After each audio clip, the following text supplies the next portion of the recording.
Alright, so yesterday was interesting. Libertarian was trending on Twitter, which was surprising, but what was predictable was the insane conversations going on about it. You know, the usual, we're just Republicans that want to smoke weed, or that we're basically conservatives, or we don't mind, major corporations dumping toxic sludge into rivers. The same nonsense which has been answered a million times before. But it was interesting because all of this came from a tweet from the Kentucky Libertarians, which they compared the COVID passport to the yellow star Jews were forced to wear under the Nazi regime.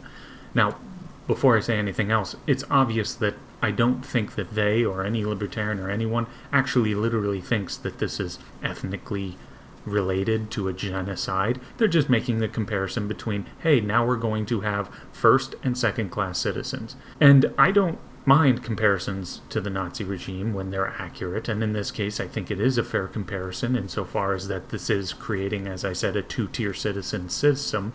You've committed no crime, but you must comply in order to be able to live your life freely, to be recognized as, a favorable citizen. It's a horrifying road to go down.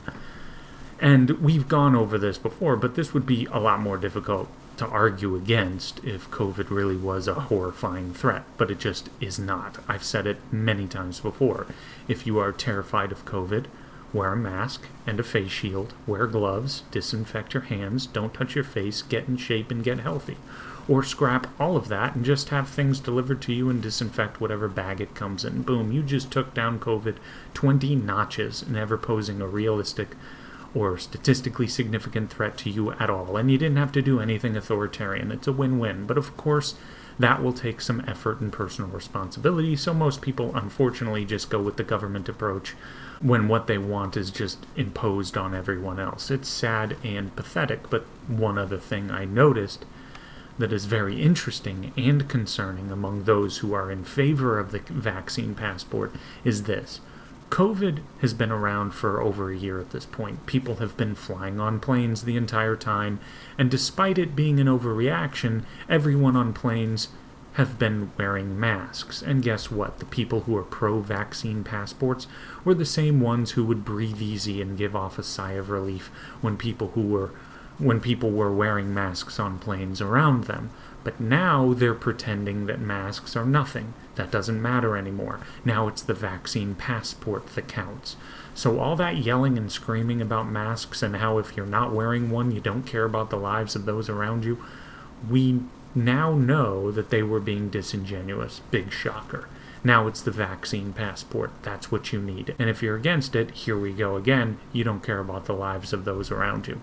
So in an interesting way, they're admitting that before the experimental vaccine was here, every time they went out with the mask on, they were still putting other people's lives at risk. But now there's a new opportunity to push that line even further, and they have a new avenue through which to accuse you of being heartless if you refuse to conform. You see how this works? This is just the new frontier now of how you can be labeled as heartless and how you can now be demonized. Despite the fact that, as I said, every single person who is pro-vaccine passport, if they accuse you of not caring about people's lives and you're putting the lives of those around you at risk, and if it saves one life and all of that stuff, you get to throw it right back at them. Did you ever get on a flight or go to a store before the vaccine? Well, now, according to your own rhetoric, even with a mask on, you were putting people's lives at risk the whole time. You could have had groceries delivered. You could have held off on visiting your family. You wouldn't have been putting people's lives at risk. But no, you wanted to live your life. You understood, even if you don't say it out loud, you understood that life isn't worth living if you can't live your life.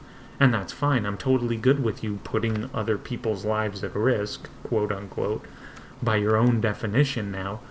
But don't you dare come to us now as if you're virtuous. If I don't have a vaccine passport and I'm sitting on a flight with a mask on and you have a problem with it, I'm just doing exactly what you've done for the past year and what you've screamed at all of us to do for the past year. But now all of a sudden it's not enough. And by the way, I won't have a vaccine passport. Not going to get one, not going to get the vaccine. Thanks. Not for a while. But according to this tweet here, thank goodness government wants to do a vaccine passport. I'm sure you've all seen this tweet, and I don't know What else there is to say about it? I mean, it speaks for itself.